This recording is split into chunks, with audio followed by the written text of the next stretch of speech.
2023 সালের 30 জানুয়ারি আন্তর্জাতিক মুদ্রা তহবিল IMF এর সঙ্গে 470 কোটি মার্কিন ডলার ঋণ চুক্তি করে তৎকালীন সরকার। 3 কিস্তিতে মোট ঋণের 231 কোটি ডলার বাংলাদেশ পেলেও শর্ত পূরণ না হওয়ায় চতুর্থ কিস্তি আটকে দেয় সংস্থাটি। সময় হয়েছে পঞ্চম কিস্তি ছাড়েরও। এমন পরিস্থিতিতে বাকি 239 কোটি ডলার ছাড় ও শর্ত পর্যালোচনায় IMF। বাংলাদেশের বর্তমান অর্থনীতি, ট্রাম্প প্রশাসনের শুল্ক আরোপ ও ইসরায়েল যুদ্ধ বিবেচনায় IMF এর ঋণ প্রাসঙ্গিক হলেও সংস্থাটির দেওয়া শর্ত এই মুহূর্তে পূরণ করা সম্ভব নয় বলছেন বিশেষজ্ঞরা। আগামী 1-2 বছরের মধ্যে আসলে এই এত বড় সংস্কার, যে 4টা সংস্কার, সেটা আসলে করা সম্ভব নয় এবং এর জন্য আসলে সময় দিতে হবে। যদি বৈদেশিক মুদ্রা রিজার্ভের কথা বলেন, যে পরিমাণ চাপে ছিল সেই চাপটুকু আমি বলবো না নেই, চাপটুকু কমেছে।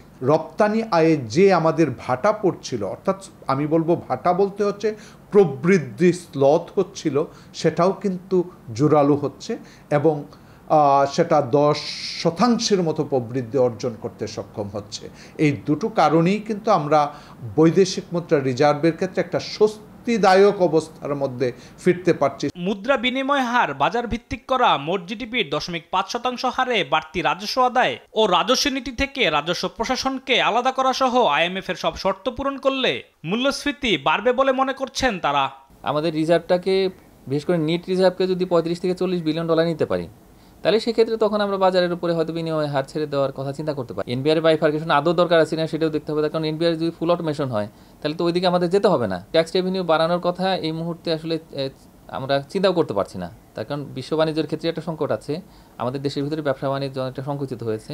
তো এই অবস্থায় অতিরিক্ত রাজস্ব আদায় করার কোনো উদ্যোগ গ্রহণ করলে সেটা আসলে হিতে বিপরীত হতে পারে। তবে বর্তমান পরিস্থিতি বিবেচনায় IMF এর সঙ্গে সমঝোতার ভিত্তিতে ঋণের বাকি অর্থ ছাড় সম্ভব বলেও জানান তিনি। আমরা যদি আলাপ আলোচনা টেবিলে বাংলাদেশ ব্যাংকের গভর্নরকে নিয়ে আসতে পারি, তাহলে সেক্ষেত্রে আমি মনে করি যে সমস্যার অনেক ক্ষেত্রেই সমাধান সম্ভব এবং আরও অন্যান্যভাবে আসলে বাংলাদেশের পরিস্থিতি তুলে ধরতে পারি, যে সংস্কার কার্যক্রমে তাদের সহায়তা চাইতে পারি। এইভাবে করে আসলে তাদের কাছ থেকে সময় চাইতে হবে। আমরা পূরণ করতে পারবো আস্তে আস্তে, কিন্তু আমাদেরকে সময় দিতে হবে। আর এসব বিষয়ে বাংলাদেশের বিভিন্ন সরকারি দপ্তরের সঙ্গে টানা 2 সপ্তাহ ধারাবাহিক বৈঠক করবে IMF এর প্রতিনিধি দল। আলিমুজ্জামান সাফওয়ান, দেশ টিভি, ঢাকা।